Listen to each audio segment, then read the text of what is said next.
Halo Tribuners, selamat sore dan apa kabar Anda? Senang sekali saya Putri Utami kembali menyapa Anda di Ambon hari ini, edisi Sabtu 25 Oktober 2025, di mana selama beberapa menit ke depan kami akan menghadirkan sejumlah informasi terbaru dari beberapa daerah di Maluku untuk Anda. Kita mulai dengan berita pertama.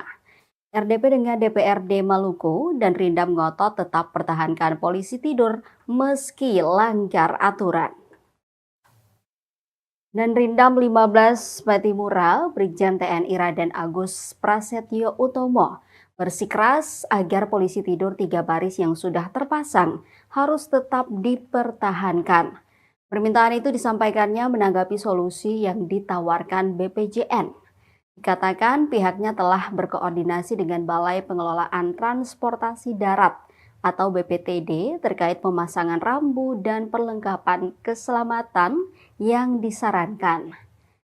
Sayangnya rencana pemasangan tersebut terkendala masalah pendanaan. Dengan adanya penundaan pemasangan rambu dan speed hump hingga tahun depan, dan Rindam meminta polisi tidur yang telah terpasang dipertahankan.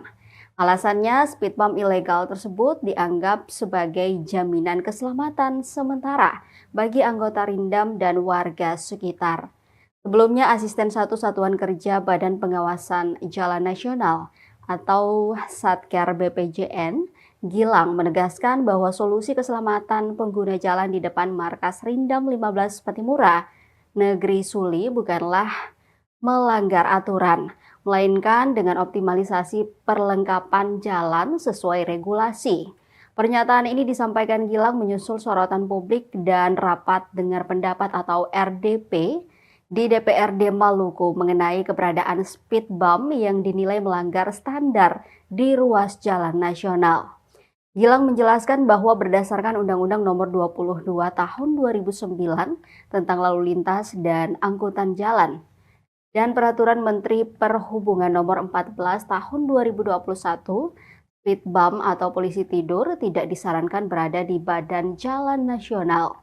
Sebagai gantinya, ia menawarkan solusi yang legal dan efektif untuk meredam kecepatan kendaraan.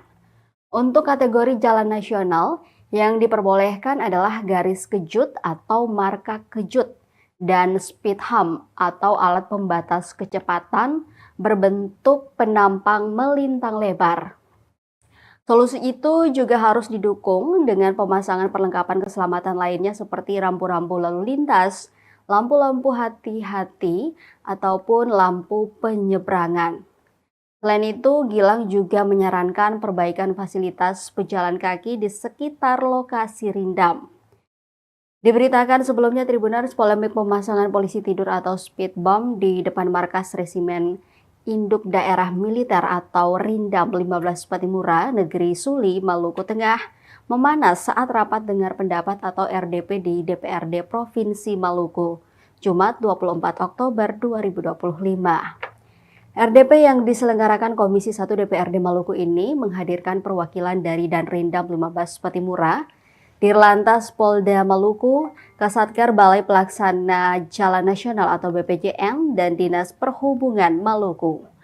Tujuannya mencari titik terang atas keberadaan 3 baris alat pembatas kecepatan yang dipasang secara swadaya dan diduga melanggar standar jalan nasional.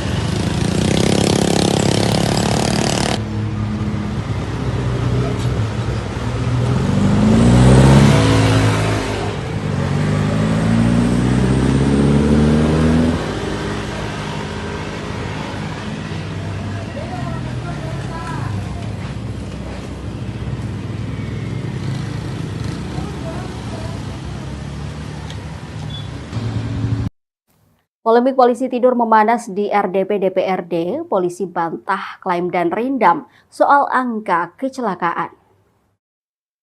Polemik pemasangan polisi tidur atau speed bump di depan markas Resimen Induk Daerah Militer atau Rindam 15 Patimura Negeri Suli, Maluku Tengah kembali memanas.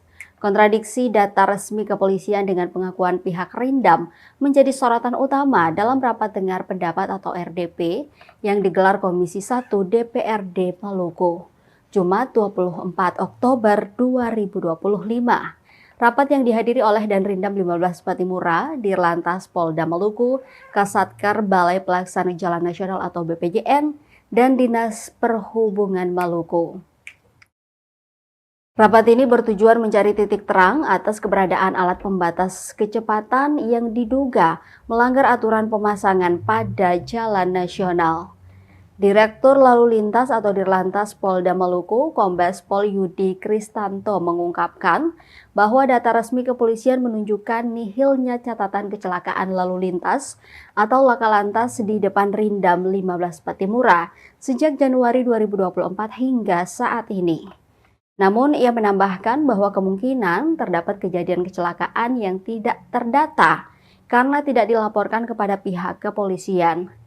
Pernyataan ini langsung berbeda 180 derajat dengan apa yang disampaikan oleh Danrindam 15 Patimura, Brigjen TNI Raden Agus Prasetyo Utomo. Brigjen Raden Agus dengan gamblang menyatakan bahwa kecelakaan sering terjadi di kawasan tersebut, bahkan menimpa anggotanya sendiri.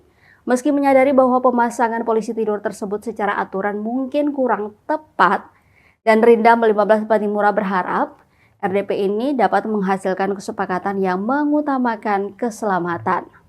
Pernyataan itu menyiratkan bahwa pemasangan polisi tidur merupakan upaya sementara untuk menjamin keamanan di tengah padatnya aktivitas kendaraan di sekitar markas. Saat ini yang berkepentingan, instansi yang berwenang sudah datang semua dan sudah menyampaikan dasar-dasar alasan untuk pemasangan speedbump tersebut dari Komandan Rindam. Sorry ya Pak ya, karena saya belum kan penggunaan secara level, yaitu pemerintah pusat untuk jalan nasional, kemudian pemerintah provinsi untuk jalan provinsi, pemerintah kabupaten kota untuk jalan desa, dan badan usaha jalan tol untuk jalan tol. Masyarakat tidak diperbolehkan untuk memasang speed bump secara sendiri tanpa izin dari. Di aturan yang disebutkan tadi, pemasangan speed bump itu memang hanya diperuntukkan untuk jalan lingkungan, kemudian jalan yang kecepatannya hanya di bawah 10 km per jam. Mungkin secara aturan kami hanya berkaca dari peraturan dari Kementerian Perhubungan.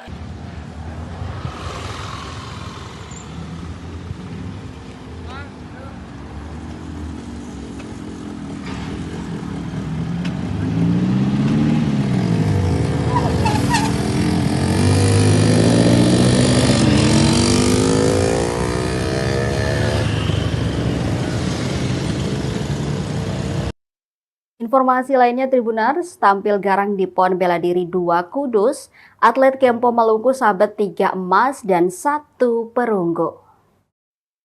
Kontingen Maluku tampil garang dan memukau dalam rangkaian pertandingan cabang olahraga Shorinji Kempo di ajang Pekan Olahraga Nasional atau PON Bela Diri 2 tahun 2025 yang resmi berakhir pada Selasa 21 Oktober 2025 di Gor Kaliputu, Kabupaten Kudus, Jawa Tengah. Tim asuhan pelatih kepala Ferdinand Tarehi ini sukses menorehkan prestasi gemilang dengan koleksi total 3 medali emas dan 1 perunggu dari 9 atlet yang diturunkan. Hasil ini menegaskan bahwa Maluku sebagai salah satu kekuatan utama Shorinji Kempo di kancah nasional. Medali emas pertama bagi Maluku dipersembahkan oleh Kenshi Putra Marvinez Rumauru Saamena.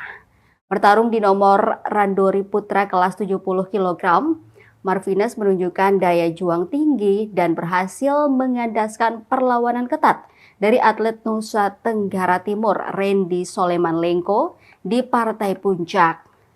Kebahagiaan Maluku berlanjut di kategori putri. Mira Nayo Haikuti tampil impresif di nomor randori putri kelas 50 kg. Melalui duel sengit yang menguras energi, Mira sukses menaklukkan wakil dari Yogyakarta Widya Hanum Batari. Ia memastikan emas kedua bagi kontingen dari negeri 1000 pulau ini. Emas ketiga yang sekaligus mengunci dominasi Kempo Maluku dipersembahkan oleh Thomas Marcel Murehue. Berlaga di nomor randori putra kelas 55 kg, Thomas tampil penuh percaya diri. Ia berhasil menumbangkan Ahmad Jildan dari Sulawesi Tenggara di partai final melengkapi koleksi emas tim. Sementara itu Kenshi Putri Sifra Stin Sasabone turut menyumbangkan medali perunggu setelah harus mengakui keunggulan atlet asal Bali, Anak Agung Galih Kencana di babak semifinal.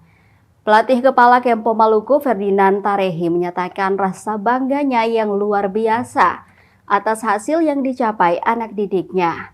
Menurutnya, torehan medali ini bukan kebetulan, melainkan hasil dari disiplin dan tekad yang kuat. Ia menegaskan bahwa pencapaian ini adalah persembahan terbaik untuk tanah kelahirannya.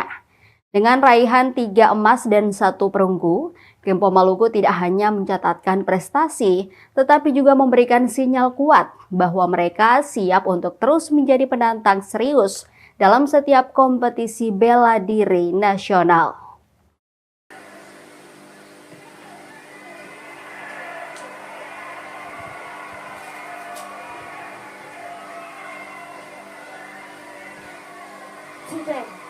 Hasil pertandingan pita merah 1-0 dengan nilai 5. Pita putih dengan demikian pertandingan ini pita merah saudara Thomas Marcel Murehue dari Kontras Provinsi Maluku.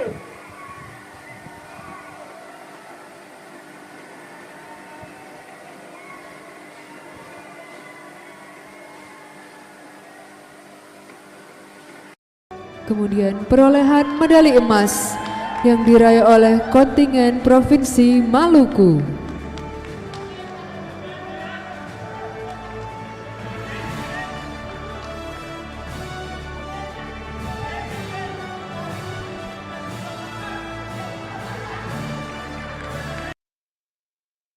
Kita ke Maluku Tengah, Tribuners. Ikan dari Tehoru dijual Rp20.000 per 8 ekor di Pasar Binaya, Masohi. Belakangan ini nelayan tangkap di pesisir kota Masohi kurang mendapat ikan.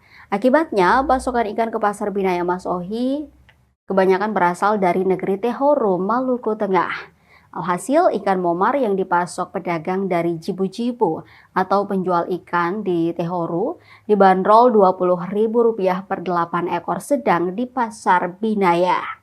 Selain itu, ikan momar ukuran kecil dijual dengan harga terjangkau yaitu Rp10.000 per 8 ekor. Informasi tersebut dihimpun tribunambon.com saat berkunjung ke Pasar Binaya Masohi, Jumat 24 Oktober 2025 siang.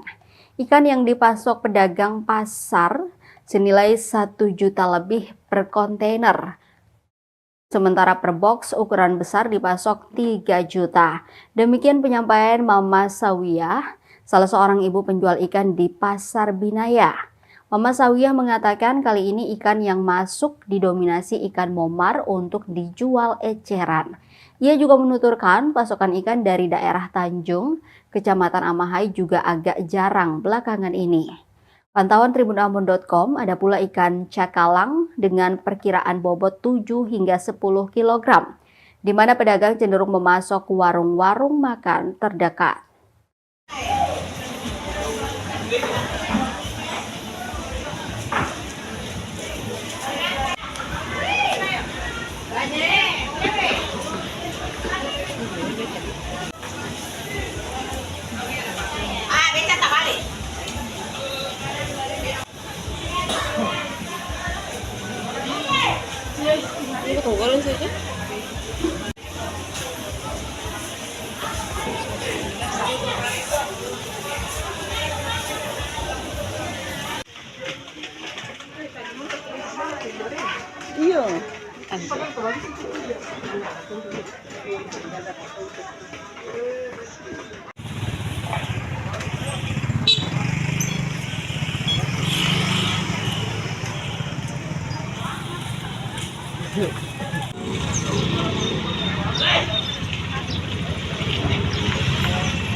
Sambagi Sekolah Rakyat Terintegrasi 73 Maluku Tengah, Bupati tinjau sejumlah fasilitas.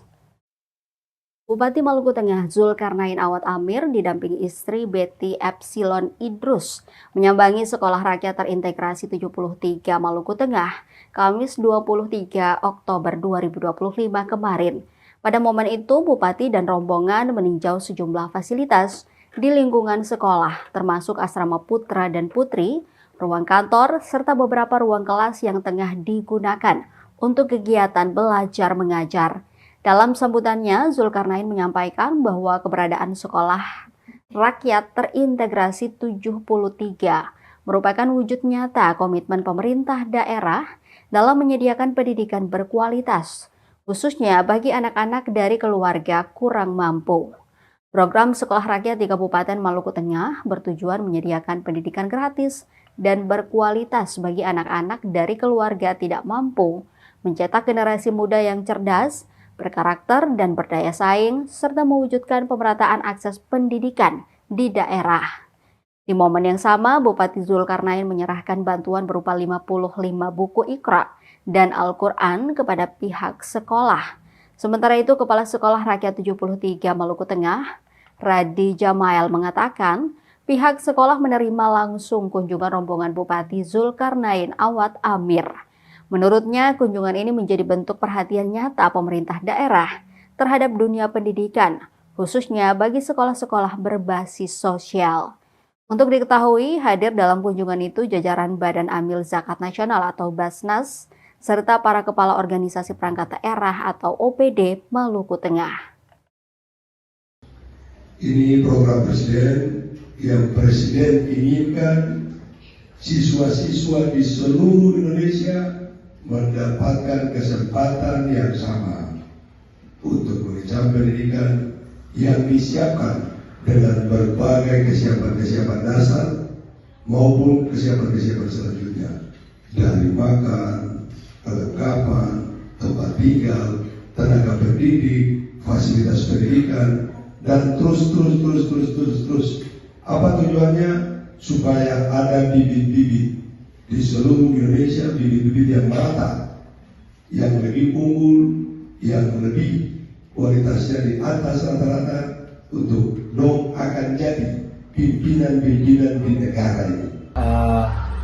Tujuannya itu untuk memberikan bantuan dari bersama Basnas berupa 55 Al-Quran dan Juz Amma dan Iqra. Selain itu juga Pak Bupati juga mengunjungi beberapa tempat di lokasi kami. Dari kantor ada asrama putra, dapur, dan musala, ruang guru dan sebagainya.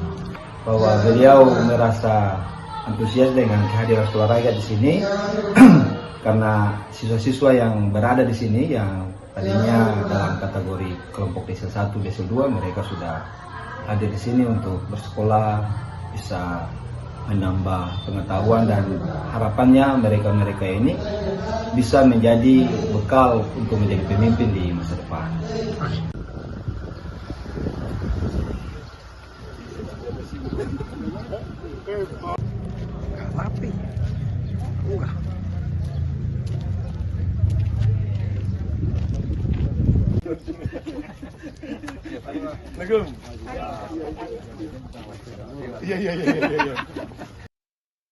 STKIP Hunimua SBT kukuhkan 97 sarjana. Nugraha menyebut bukti anak muda bisa konsisten. Sebanyak 97 mahasiswa Sekolah Tinggi Keguruan dan Ilmu Pendidikan atau STKIP Hunimua Seram Bagian Timur atau SBT resmi menyandang gelar sarjana dalam rapat senat terbuka luar biasa wisuda keempat program sarjana di Aula Baileo Ukarbati Jumat 24 Oktober 2025. Ketua STKIP Hunimua Irfan Nugraha dalam pidato akademiknya menegaskan bahwa keberhasilan 97 sarjana ini merupakan simbol dari perjuangan panjang kampus dalam mencetak pendidik berkualitas di wilayah timur Indonesia. Kata dia, wisuda kali ini tidak hanya menjadi momen akademik, tetapi juga spiritual dan emosional. Ia mengisahkan perjalanannya mengenal Kabupaten Seram Bagian Timur sejak tahun 2008 yang akhirnya membawanya berdiri di podium sebagai Ketua STKIP Hunimua setelah penantian panjang selama 17 tahun. Lebih lanjut dijelaskan, tahun 2025 menandai satu dekade perjalanan STKIP Hunimua yang resmi berdiri sejak 9 Februari 2016 di bawah naungan Yayasan Surya Hunimua Ukarbati, di mana kampus ini berhasil melahirkan 411 sarjana dari 4 program studi, yakni pendidikan fisika, pendidikan matematika, pendidikan ekonomi, dan pendidikan guru sekolah dasar atau PGSD. Nugraha juga menegaskan bahwa seluruh program studi di STKIP Hunimua kini telah terakreditasi oleh BAN PT, termasuk akreditasi institusi yang diraih pada tahun 2024. Kata dia, capaian tersebut menunjukkan bahwa komitmen dan konsistensi tidak ditentukan oleh usia lembaga, melainkan oleh tekad dan kerja keras seluruh sivitas akademika. Menutup pidatonya, Irfan berpesan agar para wisudawan tidak terjebak dalam mentalitas massa. Bagi 97 wisudawan angkatan keempat, Irfan berpesan agar tidak berhenti pada gelar sarjana semata.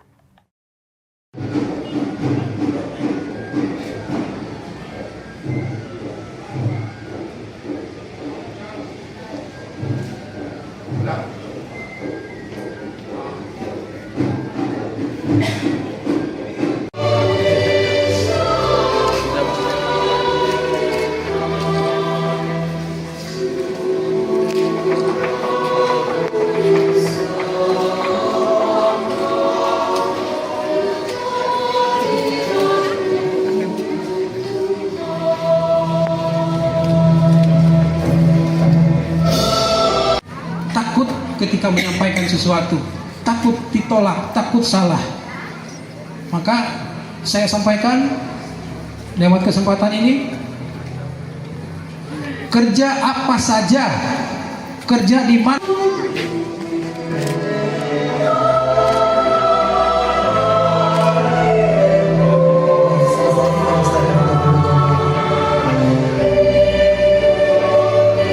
Jatuh di dalamnya. Yang tadi anak muda inkonsisten ternyata bisa konsisten. Anak-anak muda yang labil ternyata bisa stabil. Dan anak-anak muda yang pasti cepat ternyata pasti cepat.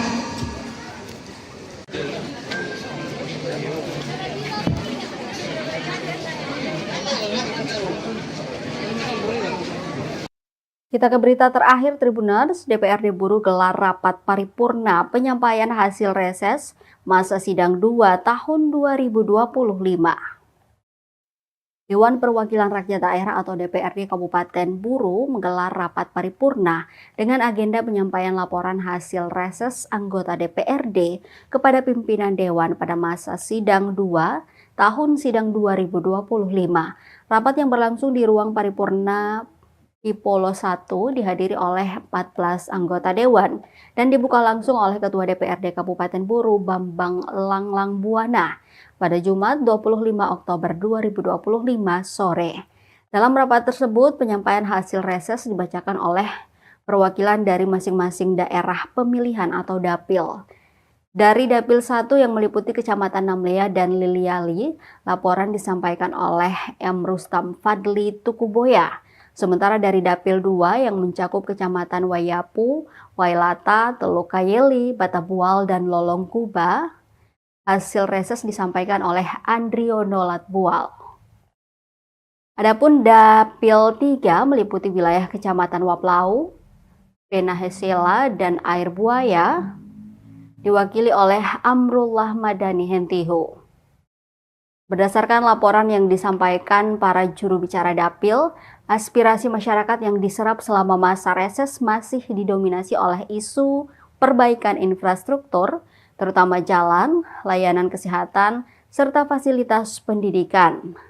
Selain itu, masyarakat juga menyoroti kebutuhan akan peningkatan akses internet, tata kelola pemerintahan, penegakan hukum, pemberdayaan ekonomi, serta sarana sosial kemasyarakatan lainnya. Dalam kesempatan yang sama, Ketua DPRD Kabupaten Buru Bambang Langlang Buana juga mengumumkan adanya pergantian pelaksana tugas atau PLT Sekretaris Dewan atau Sekwan Kabupaten Buru. Berdasarkan surat keputusan Bupati Buru nomor 829/417/SP/2025, Jamaluddin Samak resmi ditunjuk sebagai PLT Sekretaris Dewan Kabupaten Buru. Saudara Sekretaris Dewan, para Kabag dan Kasubag, para staf ahli fraksi, serta para sekretaris DPRD, staf sekretariat anggota DPRD masa sidang 2 tahun sidang 2025 yang akan diwakili, yang akan diawali dari Dapil 1 Kecamatan Namlea dan meluaskan Masjid Desa Batuboy, bantuan dana hibah untuk majelis ta'lim, bantuan dana hibah kepada ibu-ibu majelis. Saya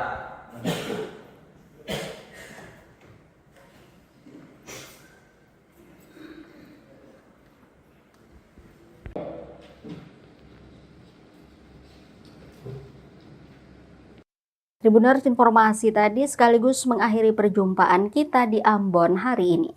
Saya Putri Utami mewakili seluruh kru yang bertugas mengucapkan terima kasih atas kebersamaan Anda. Selamat sore, sampai jumpa dan amato. Download Tribun X sekarang, menghadirkan lokal menjadi Indonesia.